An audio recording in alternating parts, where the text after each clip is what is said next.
Pourquoi est-il capital de vérifier l'état de son puits ou de son forage ? Un captage d'eau souterraine dégradé, mal conçu ou abandonné peut devenir rapidement un accélérateur potentiel de contamination pour son environnement lors de l'infiltration des eaux de surface.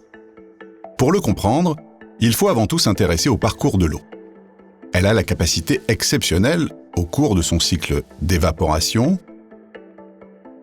de condensation, de précipitation et d'infiltration, de se renouveler et de se nettoyer naturellement en permettant aux polluants de s'infiltrer dans le sol, de se diluer ou de se détruire au cours de son cheminement. Cependant, ce processus naturel est désormais contrarié par la quantité toujours croissante de polluants que nous rejetons. Dans l'air, avec les gaz, les dioxines et bien d'autres encore. Sur le sol, avec ceux liés à l'érosion naturelle de la roche, tels que des métaux comme le fer, le plomb, le zinc ou l'arsenic. Mais aussi des composés organiques naturels, artificiels, que nous produisons comme les hydrocarbures, les pesticides, les nitrates, les plastifiants et les micropolluants. Si l'industrie, l'agriculture, les transports et la construction participent à la présence de ces polluants dans l'eau, ils ne sont pas les seuls. Nous sommes tous responsables par nos usages domestiques comme le ménage, l'entretien, les soins d'hygiène et médicaux avec des résidus de médicaments, de produits cosmétiques ou de détergents, sans compter les micro-organismes pathogènes comme les bactéries ou les virus que nous et nos animaux disséminons par nos eaux usées.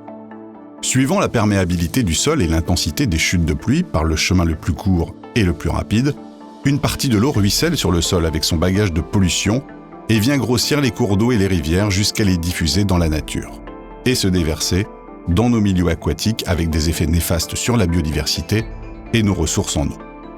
Une autre partie, par un chemin plus long, s'infiltre dans les couches superficielles du sol pour alimenter les nappes phréatiques ou nappes de surface avec encore d'autres éléments d'origine naturelle et de nouvelles molécules chimiques qu'elle va charrier. L'eau pourra ensuite poursuivre ce parcours dans les profondeurs de la Terre jusqu'aux nappes aquifères. Par l'effet de la montée en température, de la pression et certains processus chimiques, elle se délestera durant des milliers d'années de toutes ces molécules accumulées, héritage des activités anthropiques, pour constituer nos ressources en eau douce. Elle se présentera à nous sous forme de source naturelle ou nous irons la puiser par un ouvrage de prélèvement d'eau souterraine. Soit par un puits, un ouvrage de grand diamètre et souvent assez peu profond, qui permet d'accéder à la nappe phréatique où sont stockées les eaux de surface, avec aussi leurs impuretés. Le risque est surtout sanitaire pour l'usager, tant par l'eau qu'il peut consommer que celle qu'il utilise pour cultiver ou abreuver ses animaux, mais il est aussi de contaminer le réseau public par une installation défaillante. Soit par un forage de plus petit diamètre, qui permettra de puiser l'eau épurée jusqu'à plusieurs centaines de mètres de profondeur, traversant plusieurs couches géologiques et zones aquifères, avec le risque de les mettre en rapport, de créer une sorte de ruissellement vertical de la surface jusqu'aux profondeurs, court-circuitant ainsi ce filtrat naturel d'épuration.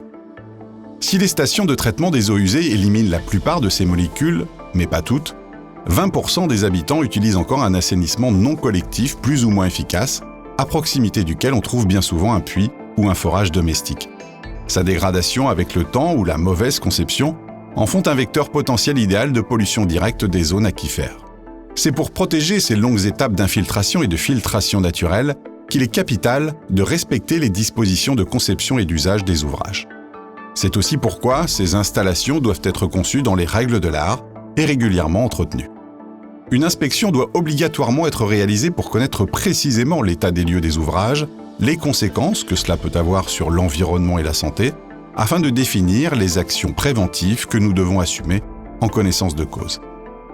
Certaines négligences individuelles et collectives vis-à-vis de la réglementation en vigueur pourraient s'avérer irréversibles, tant sur la qualité du sous-sol que sur celle des eaux qu'il véhicule et, in fine, sur celle de nos réserves d'eau douce.